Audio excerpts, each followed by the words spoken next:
네, 북한이 정말 조만간 핵실험에 나설까요?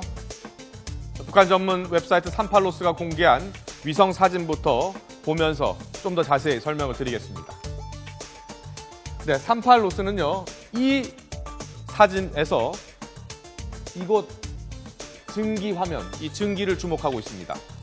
10주 동안 거의 중단돼 있었는데 최근 이 스팀, 증기가 발견이 된 것은 북한이 바로 여기서 영변 단지에서 새로운 활동을 시작했다. 그러니까 무기급 플루토늄을 추출하기 위해서 영변 핵 재처리 시설을 재가동하고 있다라는 징후로 보고 있는 겁니다.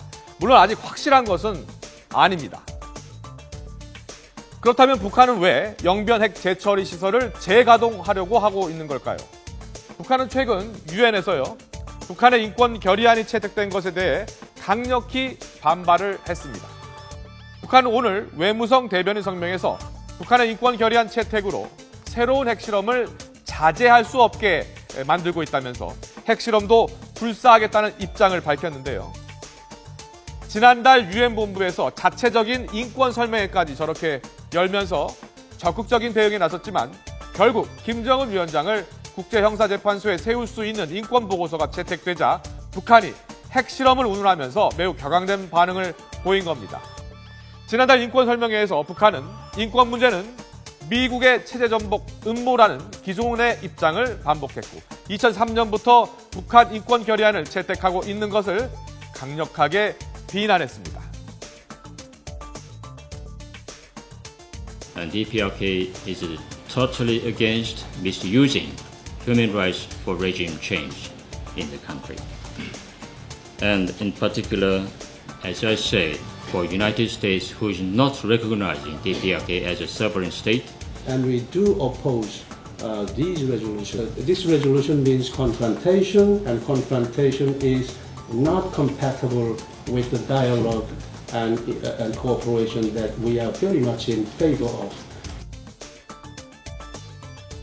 그리고 지난 9월에는 북한의 리수용 외무상이 북한 외무상으로선 15년 만에 유엔 총회에 참석하기도 했습니다.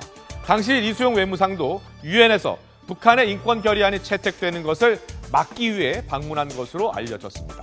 특히 미국 측과 공식 비공식 접촉을 통해서 북미 관계의 새로운 변화 가능성이 제기됐으나 별다른 성과 없이 귀국했습니다.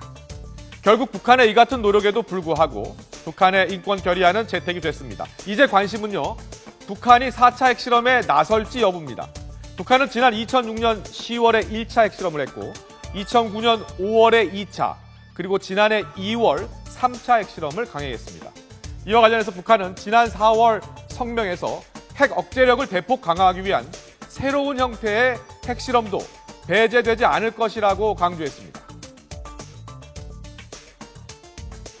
The DPRK made it very clear. We will carry out new form of nuclear test. 새로운 형태란 이 같은 핵실험장에서 핵물질 2개 이상 한꺼번에 터뜨리는 실험이 될 것이라 미국의 핵 문제 전문가 제프리 루이스 비확산센터 소장은 전망을 했습니다. 루이스 소장은요, 핵 보유 국가들이 대부분 짧은 시간에 더 많은 실험을 하려고 폭발 장치를 심지어 5개나 동시다발로 터뜨리는 핵실험을 했다고 설명했습니다. 북한의 핵실험 시기는 중요한 기념일에 맞춰질 것이라는 전망도 나오고 있습니다. 북한의 핵실험 가능성에 대해서 오늘 한민구 국방부 장관은 국회 국방위에서 일단 북한의 핵실험 가능성에 대해 준비는 상시한다고 평가하지만 가까운 시일 내에 그 가능성이 있다는 것은 확인하고 있지 않다고 말했습니다.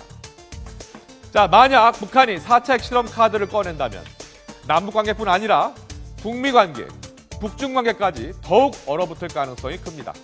그럼에도 북한이 계속 궁지에 몰린다면 결국 핵실험 카드를 꺼낼 가능성도 배제할 수 없겠죠. 전문가들은 북한의 인권 결의안 문제로 당분간 한반도의 냉규류는 풀리지 않을 것으로 내다봤습니다.